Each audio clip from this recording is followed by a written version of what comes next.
This is exactly right.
What's up, Orlando?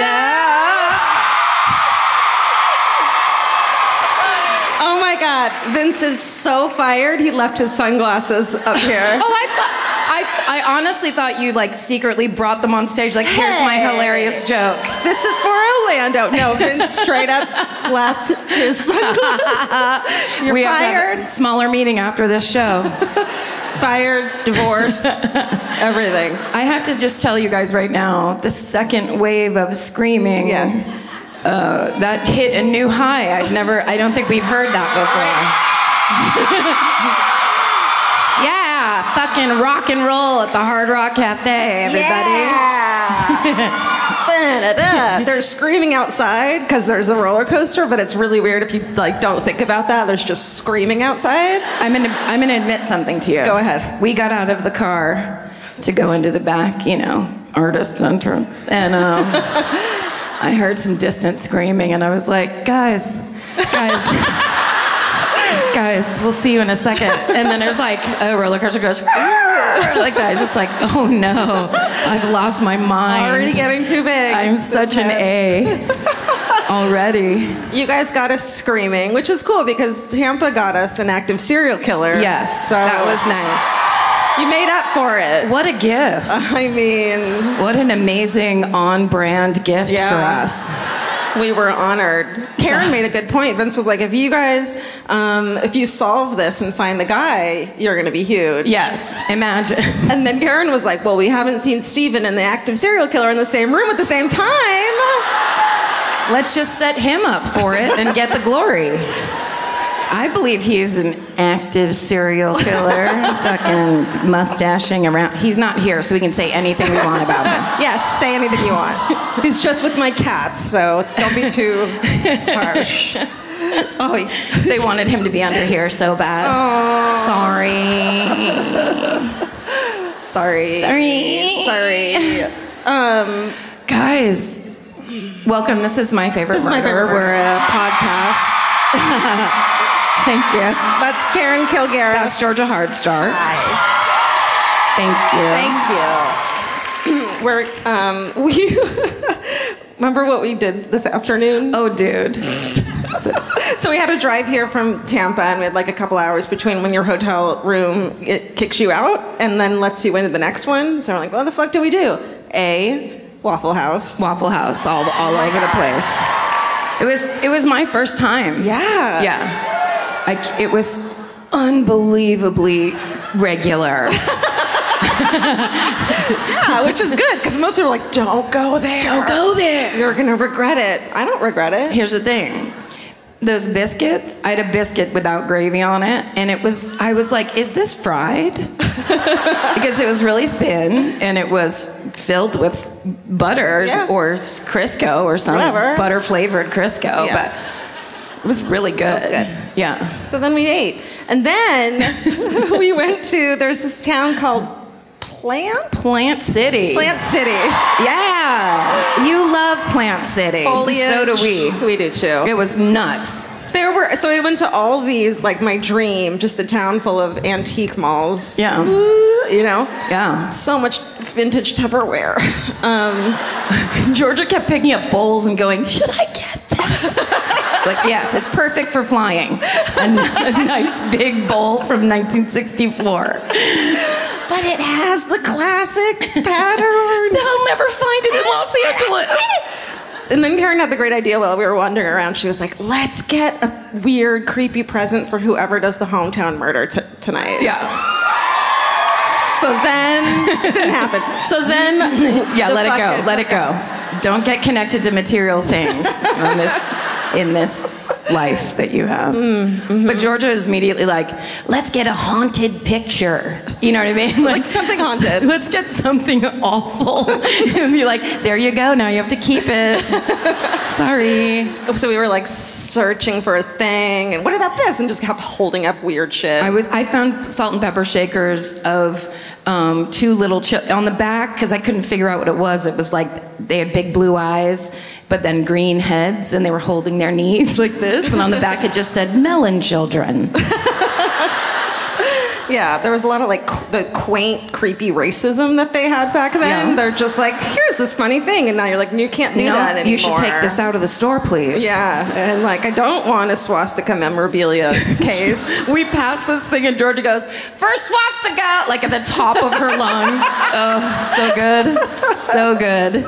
I found it, everybody. It's like a scavenger hunt. Yeah. Swastika! On it. So Karen found this gorgeous jewelry box. Okay, so if you are from the 70s, like myself, they had those jewelry boxes that like you open them up and then the ballerina flicks up on a spring and then it's like, talk about fucking haunted. It's like the scariest thing as a child where you're like, this is absolutely a murder soundtrack. It's like a ghost is absolutely making this happen. Yeah, for sure. Put on your rings, little girl. And forever. And then wasn't there like a movie where like if you're bad, you get trapped forever as the fucking ballerina? There is now. And then she gets close in the thing every night. Keep going. Tick, tick, tick. Someone take dictation. That's amazing.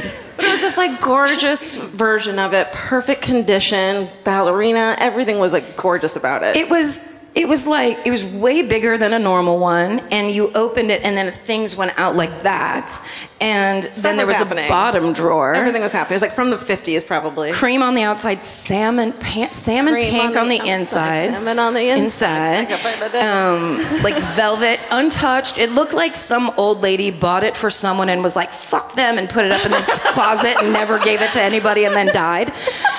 Right? Yeah, so it's just filled with hate. Which attracted me immediately. Yeah. And I picked, and also it was way back. Yeah. It was on the bottom shelf way back. This is my fucking favorite experience in one of those kind of stores where I'm like, but what's this? So I open it to Georgia, and then she's like, we have to get it. And we're looking at it, and on the back, embossed in gold, it said Lady Buxton. It's from a company called Lady Buxton. Lady Buxton. Which we're naming our company. We're stealing that. We're changing the name of our company. There's no way that company's still in business. No. Or are they? Someone started crying in the front row just now. No, sorry. I saw what happened. There was like probably left over from like who played here last night? Let's guess. Just Jay Giles band? Yeah, Jay Giles band. A piece of glitter. One piece left fell from the sky. Oh, then Katy Perry, right? Her lap. How big is it? Holy shit! Can I have that? Thank you. I feel like if we had that. Oh. That's not glitter, baby. That's a razor blade. If we had that jewelry box, she would get it. 100. Oh, one for me? Ma'am, please don't come toward the stage unless you're called up. Can you believe that shit? You did it exactly right. She's rushing the stage like a lunatic. I can't believe you. Karen. Oh, yes. Did you lick it? No. Oh, okay. I thought about it, but I can't imagine what it's made of. Yes. There. Now we just get beamed the fuck up into space to be with Heaven's Gate. We don't have to record this episode. It's going to go straight into Steven's brain. Yes. This looks good. This is not to be a TV insider, but when I worked on Ellen, you do one giveaway where it's like, we're going to send this soldier and his wife on a cruise, and then they have confetti cannons that explode in the audience and out onto the stage. Oh, there it goes. And this, for the next, 17 shows. Every once in a while this happens. And I swear to God, one time they got Oprah to come on that show, which was a very big get because both shows still existed on regular TV. And at the very end, Oprah was just like taking this huge Christ-like bow of like, you're welcome for my presence, everyone. And this piece of confetti went like this and landed on her head. Ellen was like, no. Or she was like, yeah. So awesome. Anyhow, Lady Buxton. Refocus. Standing in line. It was really cheap. We're standing there like, we got our thing for the person. And we have the best ideas. And then this woman comes up behind us, this real sweet, like, really normal person. Like, so not from LA. Like a really nice, normal woman. Yep. She's like, oh, is that a Lady Buxton? Like, what did she say? She said, oh, I have that one back there. It's very similar. It's from my daughter, and I have 2 other daughters I'm trying to get. Where did you find it? And I was like, it was on the bottom shelf. I was doing a full body block of like, bottom shelf, don't worry about where I fucking found it, lady. And she was like, I still have mine from when I was in 2nd grade. I'm not fucking kidding. She still has her.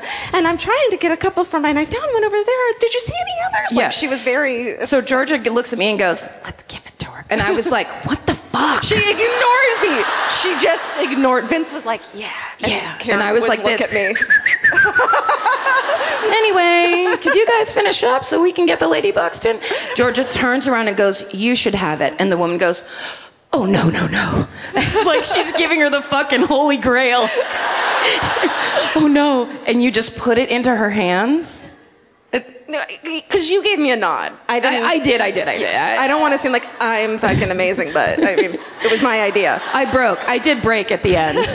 And she goes, oh, no. And we just immediately started walking away. And she started crying. Wipes her eyes, and then we were all like, we're the best people in the fucking world. It was the best. So no one gets a prize tonight. Except for that lady. That lady gets a prize. Because we are good people. And then we were running scenarios of how she's a con woman, and that thing is worth like $700 on eBay, and she does that to everybody where she's like, they got the fucking Buxton. Let's see, I have daughters. That's it. I have daughters. And the woman who works there was like, Judy, we told you can't bother the other customers anymore. Judy's a pirate. Judy, you nut. Judy.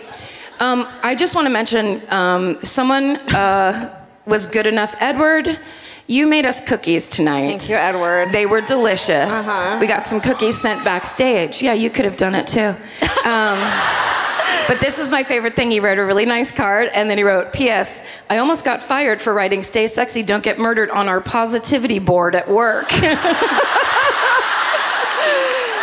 Maybe they need to be more specific about what being positive means. I mean, it's not the same thing for everyone. No, we're all different special snowflakes in this world, and everyone has a positivity angle. Yeah. It's positive to not get murdered. I'm positive I did not want to get murdered. Yes, for sure. And then, now I'm obsessed with Edward, where do you work? He works at the police station. Let him say. Oh, what? Where is it? Diagon Alley at Universal. Oh my God! That's awesome. You're a wizard, Harry. You are so lucky they didn't fucking put a bag over your head and pull you out and like dump you out over the county line. Oh my God. They're gonna now. You're like... He tried to SSDGM Harry Potter. You can't do that. That's not for them. Everyone knows. I wrote down the word head wound right here. Oh, Jesus. Talk about a head wound. Talking about walking into our hotel lobby to fucking check in after our little drive. And the fucking kid has a straight up head wound in the lobby. He's fine. He was talking and walking. Everything's okay. But bleeding. Fully bleeding down his face. And we were just like walked past him and his mom screaming at the father. Yeah. I didn't know this was a real thing that people actually said to each other. She yelled to the dad who was just hanging out at the fucking front desk watching the mom freak out. Don't just stand there, do something. She actually said those words out loud. And the dad was like, they're getting ice. It was just like the most unhappy family Perfect for vacation here in Orlando at the... They're fine. We were following them to get into the elevator, and Karen goes, let's not get on the elevator with the Rage family. And I was so bummed because I really wanted to get on the elevator with the Rage family. Just hear what they have to say to each other. I am such a, denial-based Irish Catholic where, you and your family could be strangling each other in front of me, and I'd be like, anyway, so what are your Thanksgiving plans? None of my business. The wall? The wall. You're interviewing the wall. I'm asking the wall, and yeah. then when they were getting on the elevator, we heard them say, well, this has been a disaster. That was the mother. Totally. It's been a disaster. Now let's go to Diagon Alley, for Christ's sake. Well, they're all positive there. But everyone's positive. We'll get some positivity over there. Fucking lives. Finally. Oh, shit, guys. Also, when I got upstairs, I immediately went back downstairs to buy a Diet Coke, and right as I pressed the button for the elevator, this lady comes out of the stairwell, and she was kind of rad. She had a huge eagle tattoo on her bicep, where I was like, who are you? And she looks at me waiting for the elevator, and she goes, I wouldn't get in there. We just got stuck. I swear to God. I'm like, we have been here 15 fucking minutes and everything has happened. Yeah. Trouble follows us. Yes. It does. All the way to Orlando. Yeah. Hey. Get it, girl. Thank you. Oh, that's nice. Oh. Thank you so much. That's what we do. Oh, should I make my excuse about my outfit? I really did want to. I have a new black dress that I wanted to wear. I guess subconsciously I didn't want to wear it because I forgot my tights in my car at the airport. I don't know how I did it. I didn't want to wear it. Because you didn't want to. I didn't want to wear that dress. I guess I didn't. That's not true. You love it. I offered you my tights last night. I was like, I didn't shave my legs, but you can have them. I'll take them off for you. You've done it for me. Taking it for the team. I was just like, nah.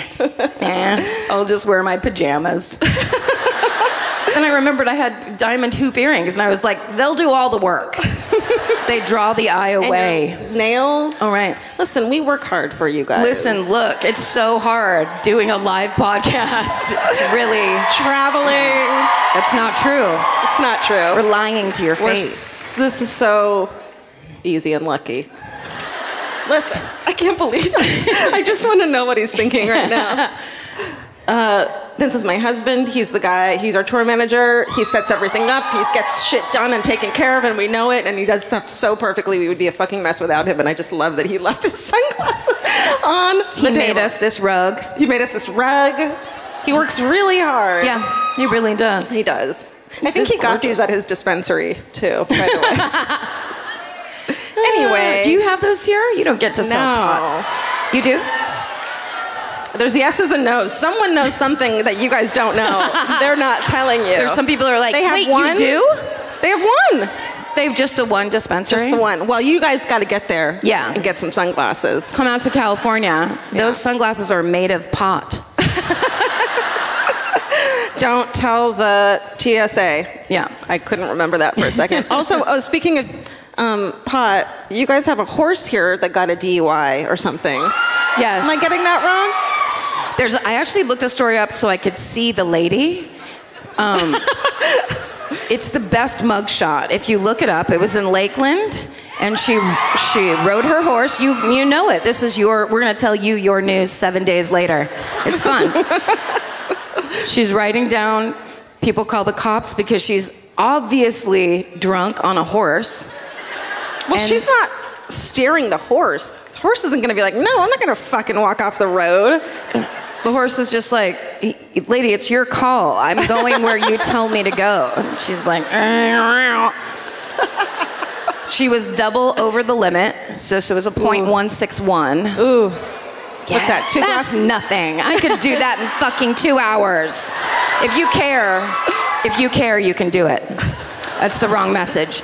But you've got to see her headshot. Headshot? I mean, mugshot.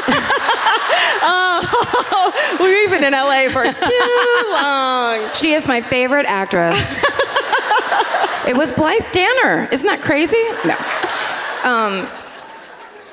What does she look like? It's one of those things, and you guys are familiar with this, where the hair is young and the face is old. Oh, that is the saddest description. Hair is young, face is... That's the saddest 4 words I've ever heard together. Well, because she had kind of like, I think, an accidental ombre. You know what I mean? So like, this part of her hair was one color, and then down here was a different one. Like right here, her life got hard. Like she was doing great 6 months ago when this part was here, and then some shit went down. Yeah. And dyeing her hair was no longer a priority. No, I've been there. I hope to God that woman isn't sitting in this audience with a single tear rolling down her cheek right now. Well, if she is, I hope her hair looks great. She deserves it. She went to after that, she was like, look, I'm going to get it together. I put my horse at risk. I'm going to the salon. We're going to get these roots strip bleached and have everything look the same. Mm-hmm. The secret to not looking like that is just to always have brown hair, because then no one knows how bad your fucking month is going. Yeah. You know? It's true. What were you going to say? Well, that seemed judgmental. Sorry, everybody. Bye.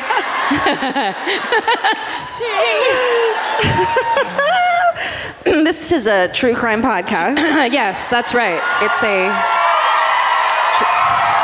Tell you that ahead of time. True crime with a touch of comedy. Yeah, but they're not, you know what I mean? They're like, we take them apart, you can put them back together. We're not doing that. Some people don't like it. Yeah. So, say you're one of those people tonight. Yeah. Keep it to yourself. Yeah, we know. Don't worry, we know. Everyone's let us know online. They tell us. No, they we don't. meet lots of people who are like, she brought me. Yeah. I never heard you guys before. You're pretty funny. That's what happens. No, everyone's the best. Should we sit down? Yeah. Okay. Yes. The best part. Truly the best part. These are nice seats. Yeah, Hard Rock Cafe. Cushy. My sweat towels here. I'm gonna do this like my mom at Thanksgiving. Yeah. My mom at Thanksgiving would get dressed in like a really nice outfit and then go downstairs to cook. So then she always had this on her shoulder. And she'd be like, could you girls make one appetizer, please? Could you girls? The most disgusting rag. No. Then there's this. Wolf Van Halen used this rag very recently. That's the sun. It's a deep cut. All right, let's put everything in order. The glitter goes here. That goes there. I left mine there. Okay, great. Here we This go. is mine. That's yours. That's yours. That's from Edward. This is my Kleenex. That is actually a napkin. All right. Who? It's me. It's you. It's me. Okay, Karen goes first. That's right. Thank you. Okay. It's hard when we are home from these shows and people don't cheer us constantly for every single fucking thing we do all day long. Uh-huh. I have a hard time. How do we know if we're doing well or not? I'm We like, don't. I'll look around and be like, excuse me, I just sat down. Why is... How do I know if I'm supposed to sit down or not? All right, so my murder tonight and my story I'm about to tell you is about a little lady named Judy Buenoano, the Black Widow killer. Ooh. Love a good Black Widow. Buenoano, probably. Still, I said it the way I said it. You pick those up and throw them away. Yeah. Let's make it look nice. I got most of my information, you know when you go on YouTube to look up a serial killer you need to know information about, and there's somebody that has posted a TV show as if it's their TV show? Mm-hmm. So I think it was a guy, it was something like, it was some kind of a play on words where it looked like his name was like, it was like kicker in the ass or something, but it was broken up so it looked like a guy's name. It was great. Anyway, but he didn't make the show. And I'm pretty sure it's a show called Women on Death Row. And the little thing up in the corner said CI, but I've never heard of that channel before. So I don't know what was happening, but if you go on YouTube, that was where I got most of this information. Plus, there's a website called crimemuseum.org that's really good that had a bunch of information about her too. Okay. So Judy Buenoano was born Judeus Ann Luelty on April 4th, 1943 in Quanah, Texas. That's a the shortest sentence with all the names I can't pronounce in it. So get those out of the way. Yeah, we started off strong. Okay, so her mother died when she was 2. She and her brother Robert get sent to live with the grandma. A year later, the father remarries, brings them back. They now live in New Mexico, and she then has a whole childhood of abuse by the new stepmother, and I guess there were 5 stepbrothers that were all dicks. So she has it bad. And then when she's 14, she snaps, throws hot grease on the stepbrothers, and attacks the father and stepmother. What the fuck? She fucking lost it. Remember the fact that you just cheered for Judy, because you're going to regret that later. Do you think she had a thing like this and she was just like, yeah, dicks, and just threw a thing in it? She was like, they were like, this bacon isn't crispy enough. And she's like, oh yeah? Let me put my towel down really quick. Okay. So she is sentenced to 60 days in a detention center, and then she decides, well, I'm not going back home. So she goes to a girls' reform school. She graduates from there, and then she studies to become a nursing assistant. In 1961, when she's 18, she gives birth to her son Michael out of wedlock. She never says who the father is.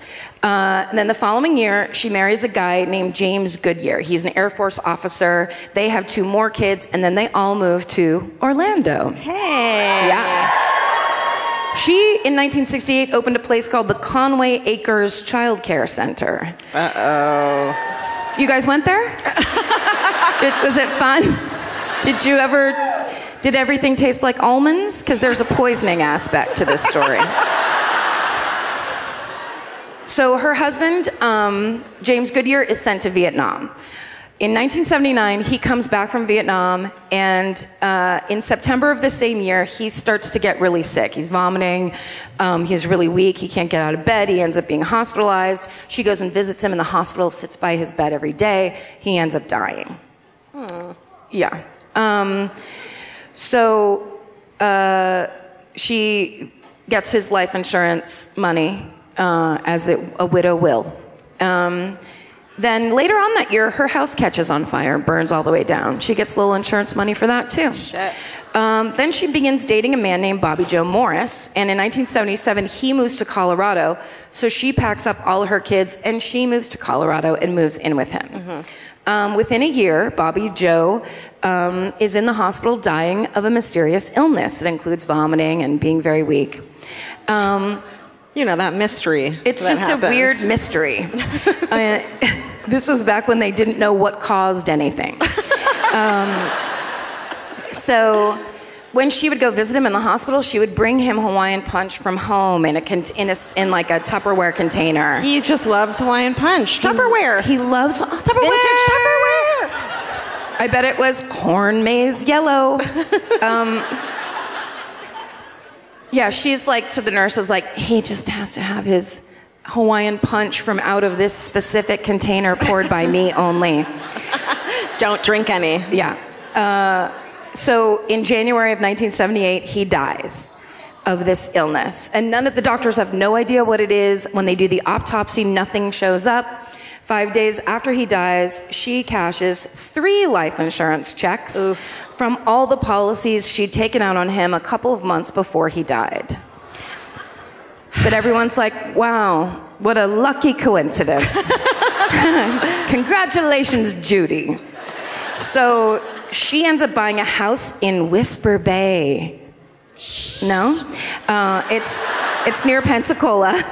And are you from Pensacola? Because you didn't know what Whisper Bay was, so I think you might be fucking lying.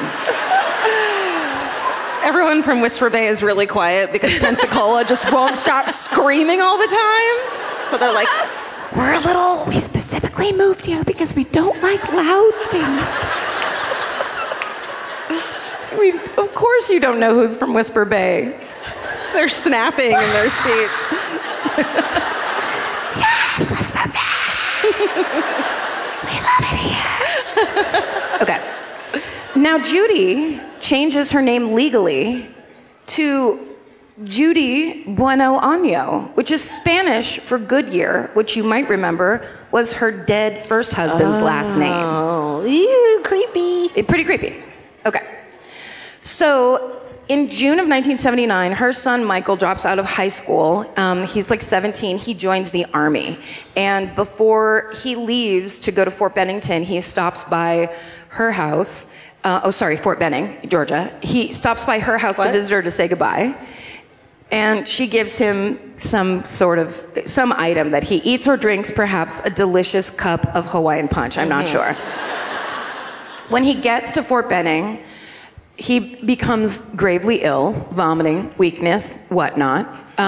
He is found to have high levels of arsenic in his system. So his limbs begin to atrophy. This is one of the side effects.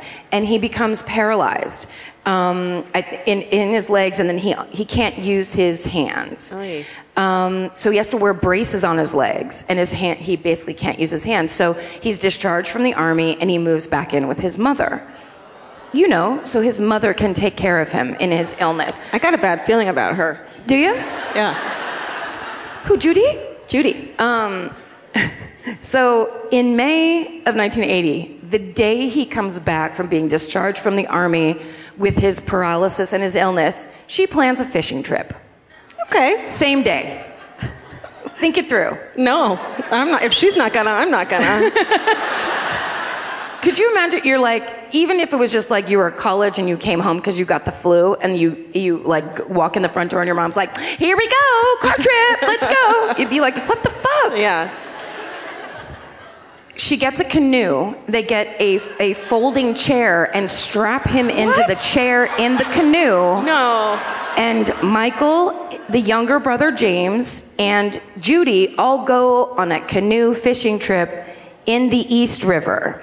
That sounds like a bummer, even if you're at fucking top of your health game. You're feeling great. Fuck no. You took tons of vitamins, and you're like, I don't want to get in that fucking canoe. Yeah. I just remembered, we went on a canoe trip in the Russian River when I was like 10 years old. And it was our family and our next door neighbor, the Hospodars, who are like our family. And my dad, who is 6'4", probably 280 pounds, and my cousin Cheryl's husband at the time, Mike, who was even bigger than my dad, they were like best friends, and like, we're gonna get in our own canoe and bring beer, and like our time. They flipped over in that canoe, I'm not kidding, like probably 30 times. As we were going, it was supposed to be like this lazy canoe trip down the river. Just every 5 minutes, it was like, oh, and all their shit would go everywhere, and they'd laugh, and they'd stand up and drink a beer, whatever. That sounds kind of awesome. It was fucking hilarious. Well, we finally get to the end of the trip to turn the canoes back in, and they turn the canoe to the side, and it says, like, max weight 300 pounds. Those idiots. Just a little family fun sidebar before we go back into the horror show that is this family. Okay. So at one point, the canoe tips over, and some fishermen find James and Judy treading water and like trying to hold on to the canoe. And Judy tells them, my son Michael has braces on his legs and he went down and we can't find him. Right? So they find Michael's body a quarter of a mile down the river. Because he had braces on his arms and legs, so he basically sunk right to the bottom. So Judy tells the cops, she tells them one story was the fishing line got caught in trees.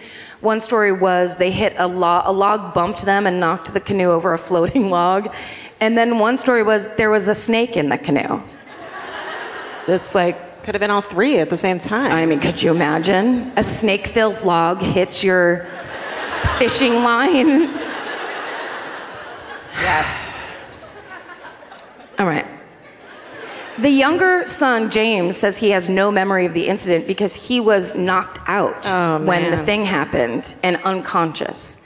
So it turns out Michael, having been in the Army, has a $20,000 life insurance policy purely from just being in the Army. There wasn't just the Army life insurance policy, there were several other on her son. So she collects all of that money and she goes and opens a beauty salon called Fingers and Faces. Are you fucking kidding me? Yeah. I'm pretty. Make me pretty. Make my fingers and faces pretty, please. I have 10 fingers and 4 faces. Can someone help me? Fingers and faces. Yikes. That's the kind of place if I saw it, I would take a picture of it and try to think of a good tweet about it. Yeah. Fingers and faces. Okay. Like, concentrate on one of those things. Yeah. Anyways, go. Yeah, they're not a nail salon and a facial place. Never the twain shall meet. No. Like, can you imagine you're there trying to get a facial with like cucumbers on your eyes, and then that like nail polish smell wafts in, or it's like, relax. Relax, we're peeling off the top 3 layers of your facial skin. Okay. In the meantime, there's some people out there that are like, I like fingers and faces. Oh, do you have photos, by the way? We can show photos. No. Okay, good. I mean, not yet. Oh, okay, great. Okay. Sorry. She starts dating a local businessman named John Gentry. So in October of 1982, they said she had a really magnetic personality, of course, clearly. She can get any man and poison any man she wants. He was a local businessman? Was it called Toes and Decolletage? Yes. Toes and elbow? Toes and neck? His business was shaving men's neck beards off in the 70s. And pedicure and pumicing your feet. And just being like, oh, if you're going to wear those Birkenstocks, you got to get rid of that heel shit. Gross. So they were a match made in heaven. None of this is true. He probably did taxes. Okay, so in October of 1982, Judy, as you do when you start dating someone, convinces John that they should take out life insurance policies on each other. You know, that next step. Yes. That romantic next step. Yeah. You date, you fuck, you take out life insurance policies on each other. Boom. I mean, come on. Yeah. That's how it is. Let's get real. Then she gives him special vitamins that she said are going to be very good for him. They're citrus-based, and as most things are here in Florida, and there's nothing wrong with him, but she's like, it looks like you need some vitamins. So, of course, he starts taking them, starts vomiting, feeling weak, the whole thing. So he stops taking them, and this infuriates her. Good. These are all good signs that you're getting poisoned. Yeah. You're just like, so you're mad about the vitamins? Mm-hmm. Or is it something else? No, it's the vitamins. So on June 25th, 1983, she tells John that she's pregnant. And she insists that they get married, which I think has something to do with the life insurance policy. It's fun to insist that you get married to someone. Yeah. Insist. It's so romantic. I know. That insistence. I demand that you love me forever. Okay, so the same night, she's hosting a party for an employee at Fingers and Faces. I think it was someone that specialized in faces. It was the face side of the business. And all the fingers people sat on one side of the room and the face people sat on the other. They fight. They're really catty. But she tells John that he should drive his own car to the party and park in a very specific parking spot. Okay. And he's like, sounds good. I don't question you in any way. And thanks for those vitamins, Judy. Oh, God. So at the end of the night, she says, on the way home, will you stop by the liquor store and get some champagne and bring it home for us? And he's like, sure, no problem. And on his drive to the liquor store, his car explodes. But he survives. I don't have a picture of this car. I should, but explain it to us. Okay, Let us picture it. I'll paint you a picture. That's what I meant.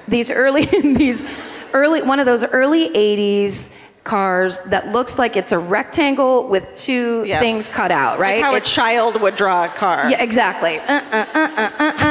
There's no curve in any way. This is before the Ford Taurus, when everything was still real boxy. And I think it's like kind of a creamy yellow color. Absolutely. What are they, bucket seats? Sunflower. It's sunflower color. Bucket seats. A sunflower. Bench seats, thank you. Yeah. That's the confetti lady. She knows everything. Okay, and the entire back. It turned out there were 5 sticks of dynamite in the trunk that were connected with copper wire to the rear lights. So the first time he fucking put on those brakes, the back of the car exploded 5 pieces of dynamite worth. Where do you even buy dynamite? Acme, I think, right? Oh, everyone knows. Oh, I'm the idiot. She also got a couple anvils, but that was for later when he actually got home. And then, of course, just a big black spot she was going to put down on the ground that he'd fall into. I could keep making Roadrunner references forever, everybody. That's right. Do it. Abandoned child. I was raised by TV. Okay. Okay, so, of course, the cops, since he survives, are like, hey, do you know anyone who wants to kill you? And he's like, no, this is nuts. Although, we did have a vitamin incident at our house a couple months ago. So they start looking into it, and they get the vitamins that she had been giving him. And it turns out there's paraformaldehyde in the vitamins, which is the chemical that you use at nail salons to clean the instruments. Ooh, that blue shit? Fingers, faces. The blue, like barber saw stuff? Probably not. I mean, I don't know. Whatever. Whatever paraformaldehyde is. I don't know. I should have looked it up. I'm sorry. You shouldn't have. That's yeah. Come on. Listen, look. Come on. Thank you so much. Okay, then they find out that when Judy and John had their romantic life insurance policy takeout session, she had secretly, behind his back, raised his limit to $500,000. What? Yeah. So then he was like, maybe things aren't as they seem. So the cops then have like probable cause, I guess, to get a warrant and search the house, and they find there is copper wire in the teenage son's room, James, that match the copper wiring that hooked the TNT up to the rear view lights. I'm sorry, but that is just not car bombs are bad, but that is fucking hilarious. Where you're just like gassing it. Oh, maybe I'll brake. No, I don't have to. It's like, I just wish I could have seen it. In the cartoon way, not in a real person way. Okay, so they also find out that Judy had made plans to go on a world cruise, and John was not invited. So, no ticket for John. Oh, man. Yeah. So they're like, this doesn't seem great. So in July of 1983, Judy is arrested for attempted murder, as is her teenage son, but he is later acquitted at trial. And because this is so fucking nuts, it raises suspicions about the 1,000 other dead people in her life. So they start exhuming bodies. Oh, and it turns out her son Michael had also had arsenic in his system, and James Goodyear had arsenic in his system, and Bobby Joe Morris had arsenic in his system. Wow. Heavy doses, it was described as. So then she's charged with their murders also.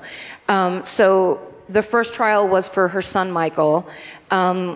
And in court, the prosecutors actually show how, based on the things that got dumped out of the canoe, where basically all the stuff in the canoe was dumped out where James and Judy were treading water and holding onto the canoe, but where Michael's body was, there was nothing. So it couldn't have tipped where he was found. So basically they dumped him out of the canoe and then rowed away and then staged the accident. Wow, you can tell all that? Yeah, that's by crazy. Floating bags filled with like fucking Cheetos and stuff. Because they kept all the stuff around them. Yeah. Weird. Yes. She's convicted of the murder of her son Michael on March 31st, 1984. And then in October, she goes to trial for the attempted murder of her boyfriend, John Gentry. She's convicted of that murder. Her third trial begins a year later. And for this, she's facing the death penalty for the 1971 murder of her first husband, James Goodyear, by arsenic poisoning. On November 26, 1985, she's found guilty of that murder, and she's sentenced to die in the electric chair. Shit. Yeah. So, of course, she denies ever having anything to do with any of these deaths. It's just a series of terrible coincidences. Fingers, faces. Fingers, faces crossed. Yes. Cross your fingers across your face that everything turns out good. So she never says anything when she's on death row. But 12 years into her sentence, she decides to grant an interview to a local newswoman named Sue Straw. You know Sue? She's good. Because Sue was a customer at Judy's nail salon. Oh my Fingers God. and faces. Sue. And Sue says in this show that I'm watching, she was like, I even then, I could not see her as a murderer. Wow. Because she said she was just so soft. And then I was like, God damn it, Sue. She's a sociopath. That's the whole game, Yeah. is they're gonna act like the thing that you wouldn't suspect. You know who kill people? Soft people. Yeah. They kill people too. That's right. Yeah. Yeah. It's better to act soft than everyone's like, she's such a lady with her beautiful fingers and her gorgeous face. But then they have this clip of that interview. And when Sue brings up the charge that Judy had dumped her own paralyzed son out of a fucking canoe and drowned him, she goes from talking like this of, this has been very hard for me. And she's kind of like one of these ladies. And then Sue's like, yeah, but how about that canoe thing? And she's like, and who said that? What witness said that? No witness said that. The prosecution said. And she like turns into the fucking Wicked Witch of the East so quickly. It's scary. It's like one of those teachers where like they're nice to the class and then you do some weird thing and they're like, get over there. And you're just like, holy shit. Oh, you can watch it. It's real good. And then the reaction shot of Sue Straw, she's like this. But my face and my fingers. Okay, so then on March 30th, 1988, Judy Buenoano is put to death in the electric chair. She's the second woman in Florida state history to have been put to death in the electric chair. Her last meal. Oh dear.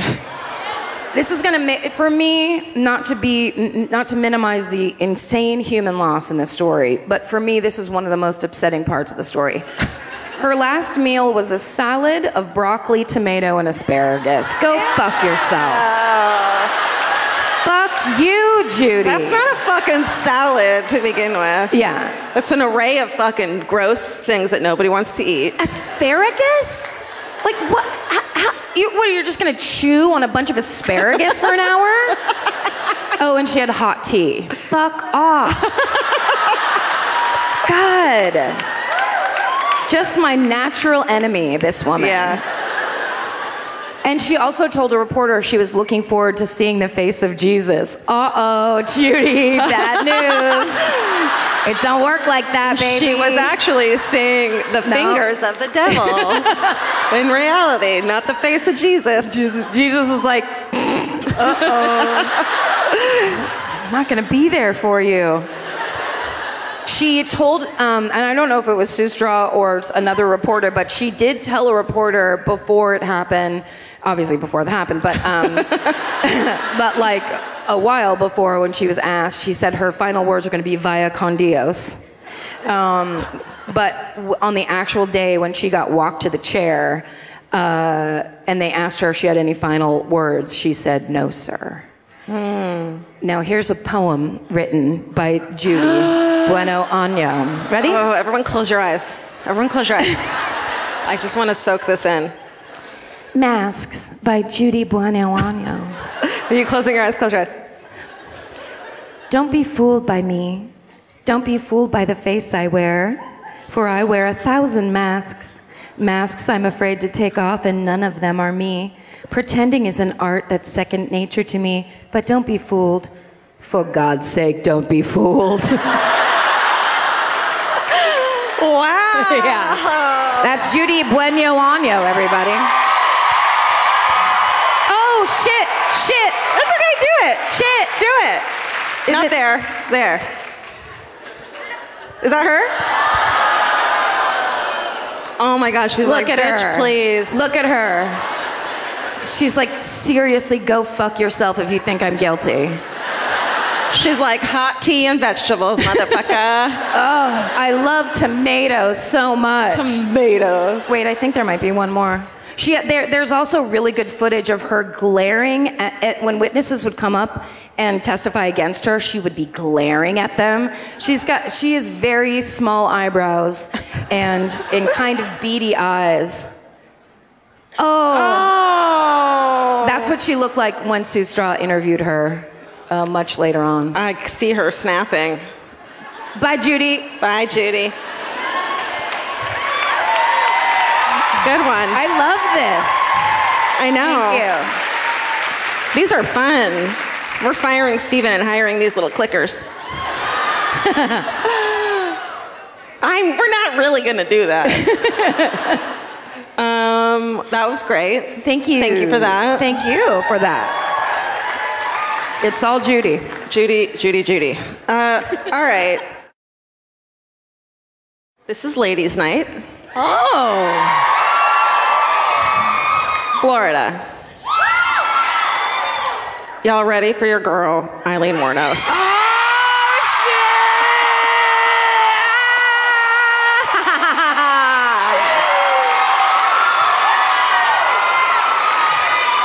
I feel like it's very important to say right now for the employees of the Hard Rock Cafe and any partners or loved ones that are here that have never listened. We are not cheering for a serial killer. No. That's not what's happening. This screaming, except for Whisper County, this is not for murder. No, it's about knowing about her. Yeah. It's about staying up at night and scaring the living shit out of yourself, reading about what she did, and finally you're not alone while you're going to be hearing about it. Yeah.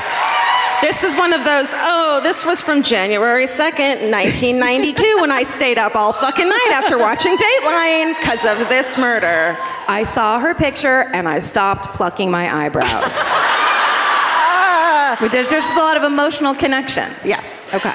All right. This is a rough one because on one hand, you have, as a female, you have so much empathy for her until she starts really murdering people and then it's gone. So it's a tricky situation. As life is. It is. So between November 1989 and November 1990, Eileen Wuornos killed 7 men along the highways of Central Florida. Let's start in Rochester, Michigan, though. Okay.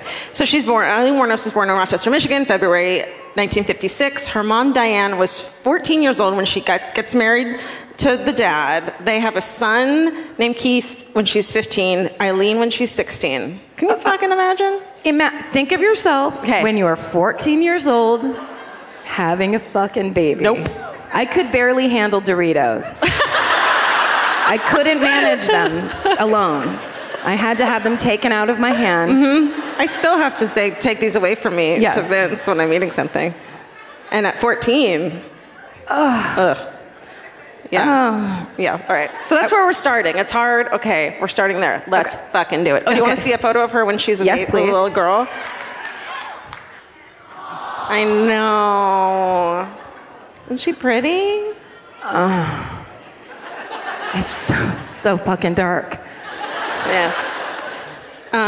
Thank you, lighting person. I know. Someone's on it. Like paying attention. I love it. We are at the Hard Rock fucking Cafe. I know. I mean, they're like, yeah, we do this every night. Yeah. This isn't the last resort bar. We'll get to that later. Oh, shit.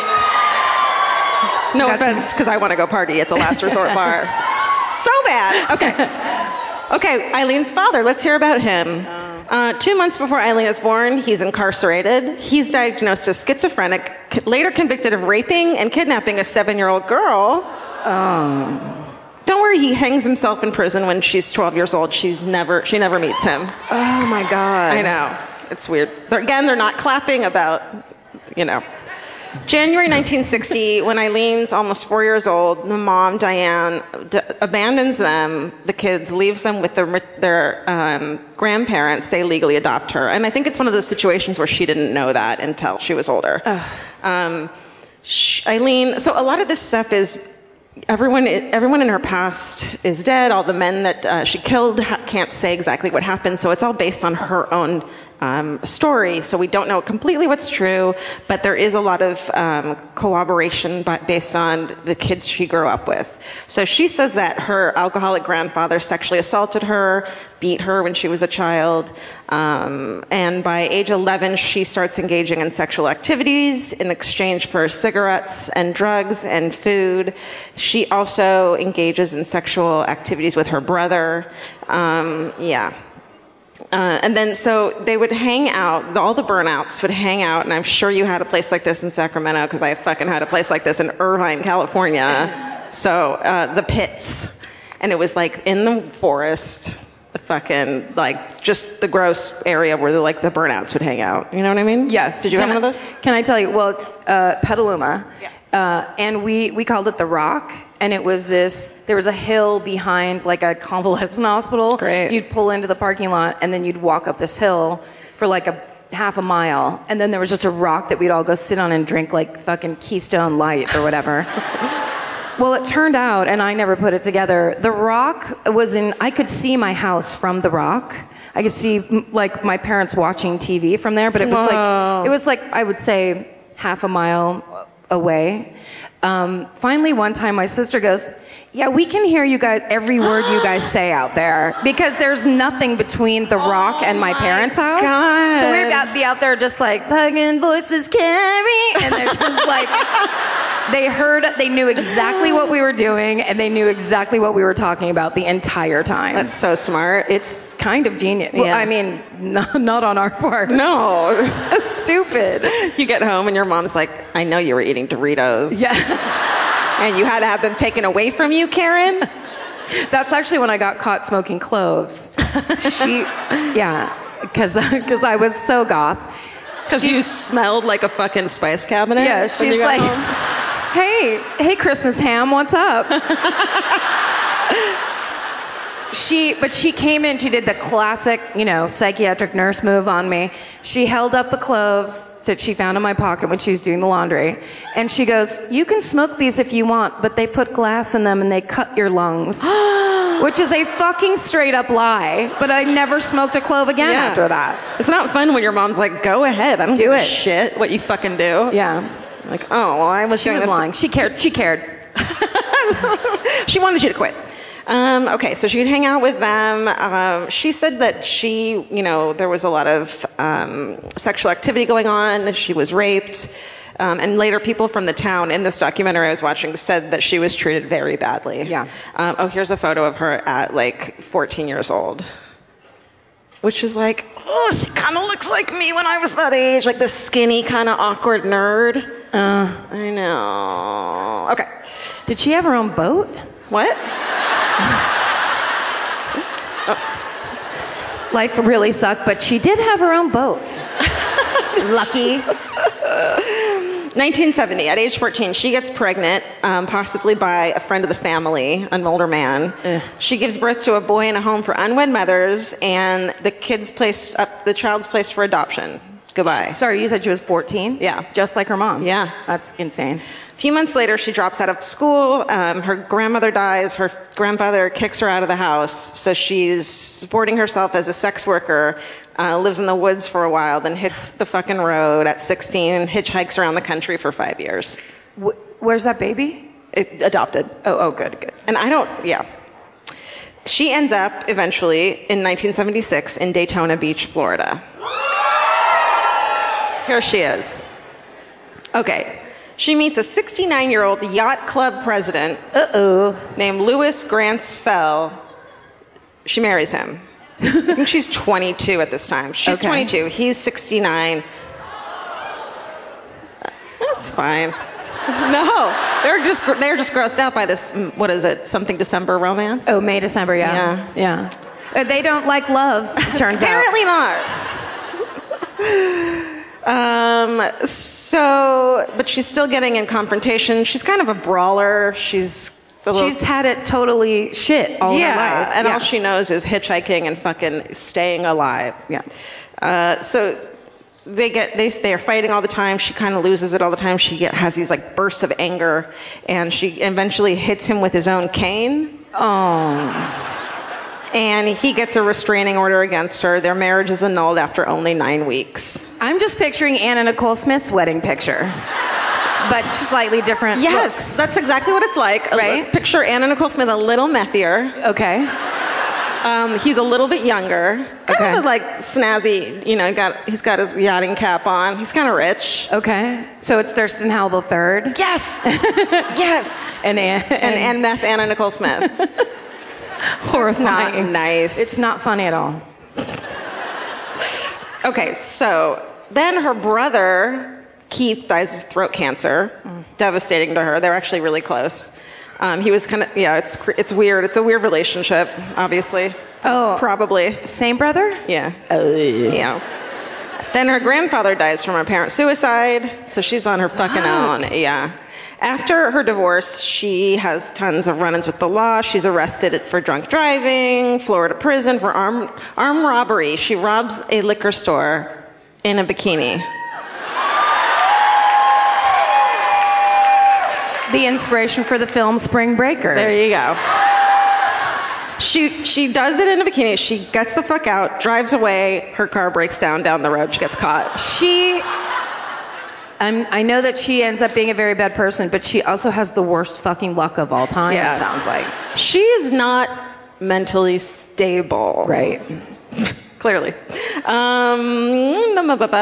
Bikini, paroled in 1983, returns to sex work. Around 1986, she meets what would become really the love of her life, 24-year-old Tyra Moore. They meet at a Daytona Beach gay bar. She's a hotel maid. In the movie Monster, she's played by Christina Ricci. She does not look like Christina Ricci. That was a stretch.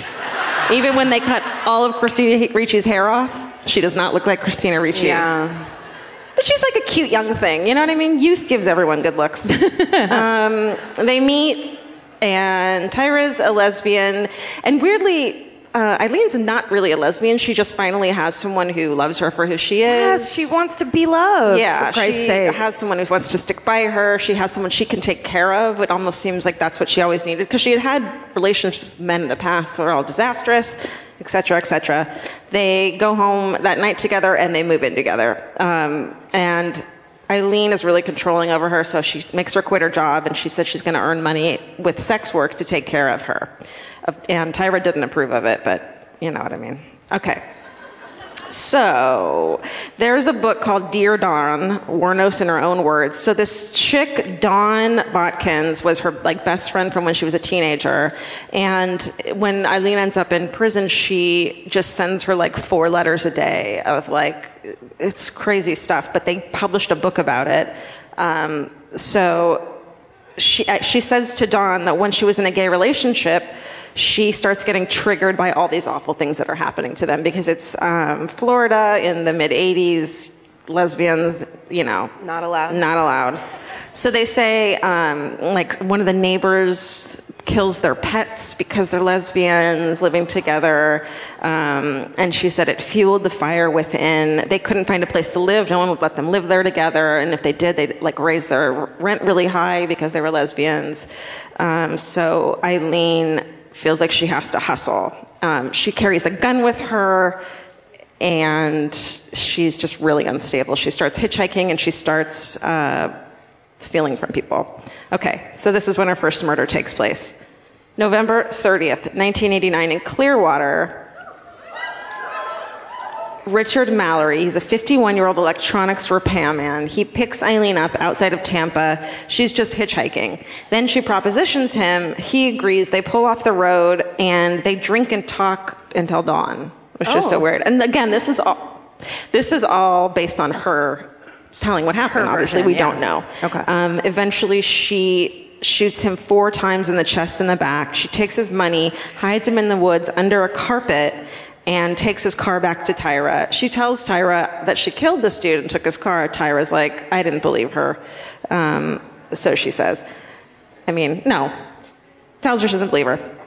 Then 2 weeks later, Richard's body is found in a wooded area in, and I wrote this phonetically, Volusia County. Thanks. Now, isn't Fallujah in the Middle East somewhere? After a 6-month break after killing Richard Mallory, on June 1st, 1990, the body of David Spears, a 43-year-old construction worker in Winter Garden, is found. There's a lot of cities here. Get ready to cheer for your city. Or any city you've ever heard of. He's found nude along Florida State Road 19 in Citrus County.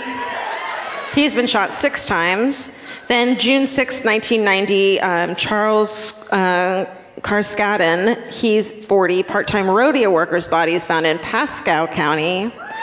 He's been shot 9 times with a .22. 1990, Peter Symes leaves Jupiter, Florida for Arkansas. He is 65, retired merchant seaman who devoted much of his time to Christian outreach ministry. On July 4th, 1990, his car is found in Orange Springs, Florida. And then Tyra and Eileen are seen abandoning his car. And after they accidentally got in a car accident. Oh, and again? She has so much car trouble. They get in a car accident. Like, people are like, hey, can we help you? And they're like, nope, and just run into the fucking wilderness because they're like, this car She pries the license plate out with her bare fucking hands. And they book it from this car. And the family's just standing there. Ma'am, are you okay? Yeah. Fuck. Yeah. And so they're like, well, here's what she looked like. And at this point, they're like, what? We don't know why all these men are turning up dead with the same gun. They kind of know there's a serial killer at this point going on. So they find out the car has come from this guy who went missing. So they have their photos and the drawings in the paper at this point. And they get Eileen's fingerprints off the car, which were on file because she got in so much trouble before. Remember the bikini incident? So they're looking for her at this point. So then she kills Troy Burris. He's 50 years old, sausage salesman from Ocala? Fuck! Ocala. What'd they say? Ocala. You were able to get Ocala out of that? Because I knew it was one of 2 things. Okay. And I knew that I was probably going to get it wrung. They should put accents over these vowels that are so important. I mean, it would be nice.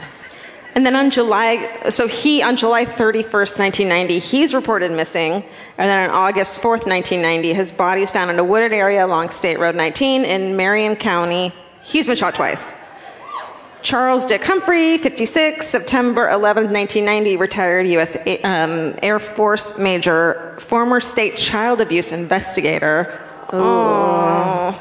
And former chief of police. On September 12th, 1990, his body is found in Marion County. He was fully clothed, had been shot 6 times in the head and torso, and his car is later found in Suwannee County.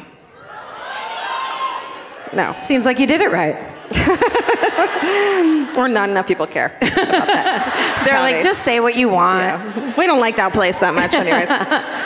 Walter Antonio, age 62. He's a trucker, security guard, police reservist. November 19th, 1990. His nearly nude body is found near a remote logging road in Dixie County. He'd been shot 4 times. 5 days later, his car is found as well. So then, finally, they're like looking for her. They track her down to a biker bar in Port Orange called The Last Resort. Yelped it. Still there. For real? Oh, hell yeah. And there's a picture on the wall that said, like, Eileen Wuornos had her last beer here. Like, they're into it. After party. You guys in? That's like kind of nice. There's a bar somewhere that's like us. A whole bar full of drunks that's just like, they were like, check this shit out. Are you freaking out? I'm freaking out. Let's all freak out. It's so good. Yeah. Okay. So they grab her. They find Tyra, who at this point was like, I'm getting the fuck out of here, and gone back home. They find her and they're like, listen, we don't think you did anything, so you need to get a confession and we won't prosecute you. So she's like, all right. Calls her. They like have all these calls from the fucking motel. Finally, Eileen's like, I'll confess so you don't get in trouble for it. So, but she did help, right? It was like aiding and abetting? I think that she said she only knew about the first one, and she didn't believe Eileen. She didn't believe the other 18? She says Eileen did them on her own, never told her about them. Oh, okay. She was just getting cars and money. That's all she knew about. She thought she was stealing them. But wasn't she there when they ran into the woods after they got into the car accident? Yeah, but she said this car is stolen. We got to get the fuck out of here. Oh, okay. You know what I mean? Okay. I don't buy it. Okay. Yeah. Okay. So Eileen ends up confessing to all of the murders in detail, but she, along with the help of her defense, claims they were all in self-defense, that all the men had attacked her and tried to rape her and kill her. Except she shot them 6 to 9 times. Yeah. And a lot of them were clothed. There was no, I don't know. Yeah, okay. Yeah. All right. So then the fucking trial blows up. Do you remember it? Like, yes, it got absolutely. huge, right? Yeah. And people are trying to make money left and right off for books and movies. Even like some of the cops are like trying to get movie deals out of it. And then this woman named Arlene Prale, she's like, I just saw her on TV and I knew she was innocent. And I don't know if she's Southern. And I needed to be friends with her. Yeah, it's the best voice. Yeah. Yeah. I just knew in my heart that Jesus, whatever. And she's like, and I needed to know her. And I think they had money, so she was going to like help her with, but she's like, and I wanted to talk to her, but the only way they could get into prison to talk to her was if you were related to her. So she and her husband adopt her. What the fuck? Can I tell you how excited I was when I heard that today in the hotel? Yes. I was just like, they're going to love that part. Adopts her. And this woman, not surprisingly, turns out to be a fucking crazy person and ends up making like $50,000 off of like, wants to do like an art show to like put up all of Eileen's drawings and stuff, is selling all this shit to the media. And Eileen later is like, fuck that bitch. Kicks her out of her fucking life. It's almost like a bad version of The Blind Side. Oh, yeah. It's like if The Blind Side was a fucked up, super dark, like, yeah. That sucks. Bless her heart. Bless her heart, though. Okay, so Eileen is, and you see these videos of her, and there's just she's clearly a million different people. She's so crazy sometimes, and so sympathetic and sad sometimes. She takes the psychopathy checklist test thing, which if you get 30 points, you're legally a psychopath or whatever, and she gets 32. Yes. She passed. She fucking nailed that shit. She passed the test. Eileen, it's the first time that you succeeded in your life. They didn't like that. They really did. Whose fucking side are you on? They turned on you, man. I know. No, you're right. She is diagnosed with borderline and antisocial personality disorder, and her love of her life, Tyra, ends up testifying against her. Ugh. Yeah, which she just like, I don't think she realized that she was turning on her like that. So, yeah. And then she gets sentenced to death, convicted in 1992, first-degree murder, sentenced to death, says to the jury as they're walking out, I hope you all get raped. Oh my God. Yeah. You can't say that. No. That's fucking horrible. Yeah.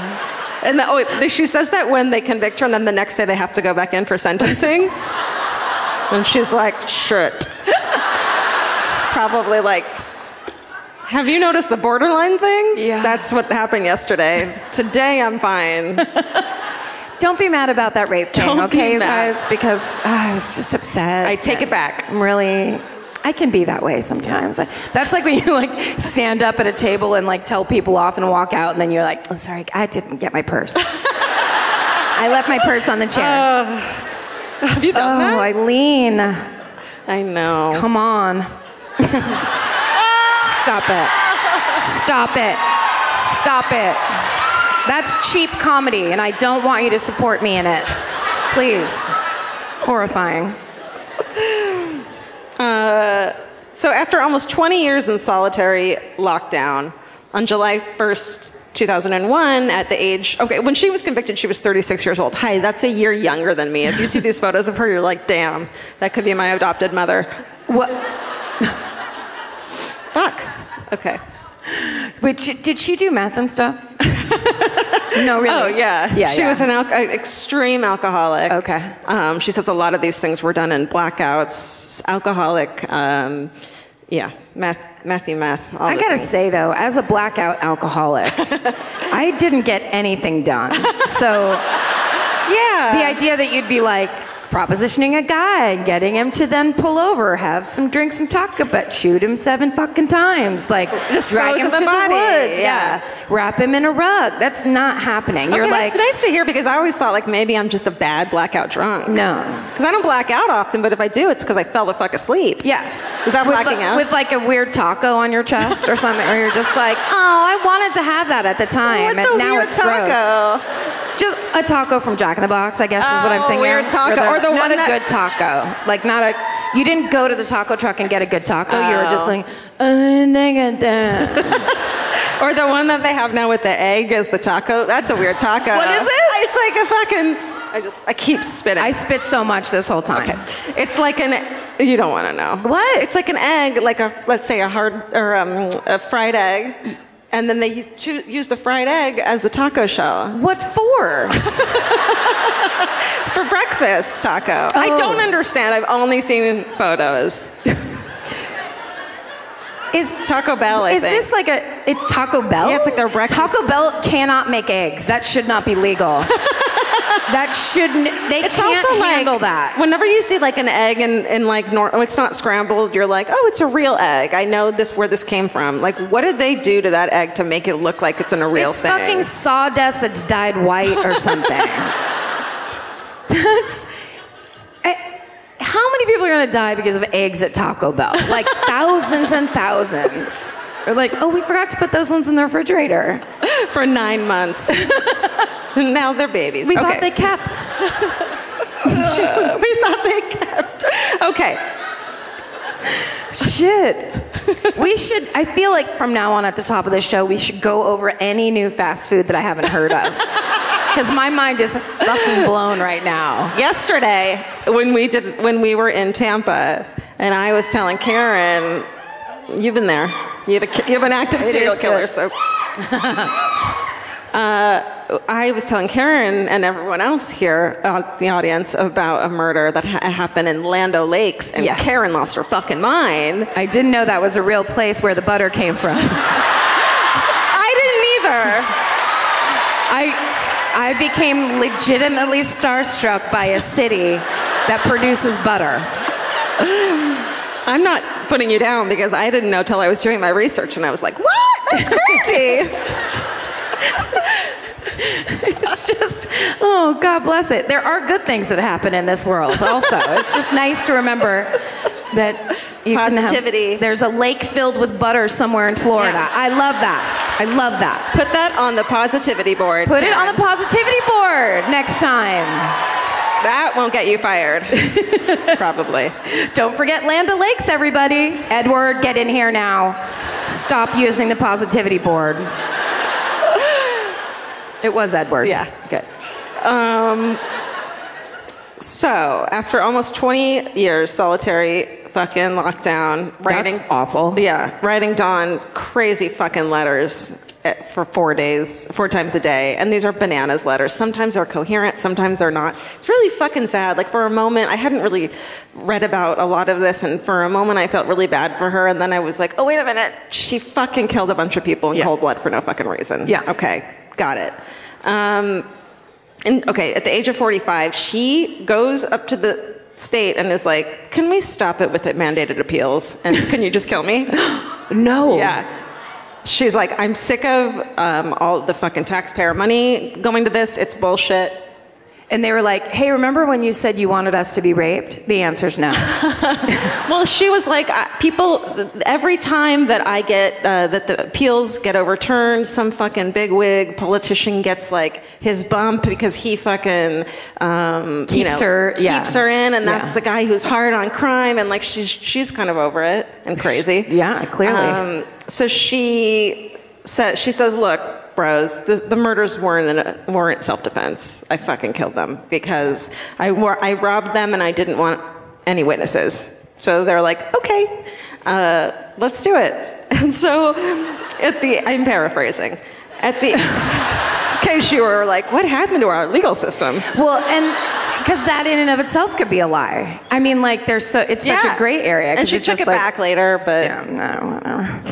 I don't know how to feel about her. I know. At the age of 46 years old, October 9th, 2002, she is put to death. She said on the stand that when she's doing this thing, I'd kill again. I have hate crawling through my system. Oh. And that's it, 2002. Right? That's Eileen, your goodbye. girl. Eileen Wuornos. Wow. But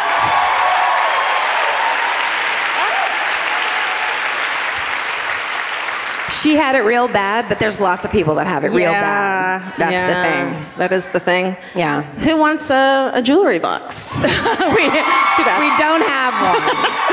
We have time for a quick hometown. We do too. Tell them the rules. There's rules. They're really quick. Let's just do some rules really quick. It would be nice if if the hometown that you have is from Florida.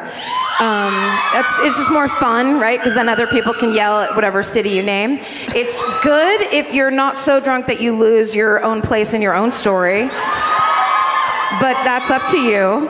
And you can't read off paper. Those are the rules. So with that in mind, it's George's night to pick. Don't torture them. Okay. You, right there. Oh my God. Uh-oh.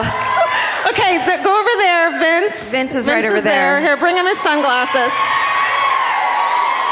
How are you going to get out? Yeah, just come over this. Oh, can she climb over let her the come two-way? over. Oh my God. Yeah, save some time. Yes, I love this. Yes.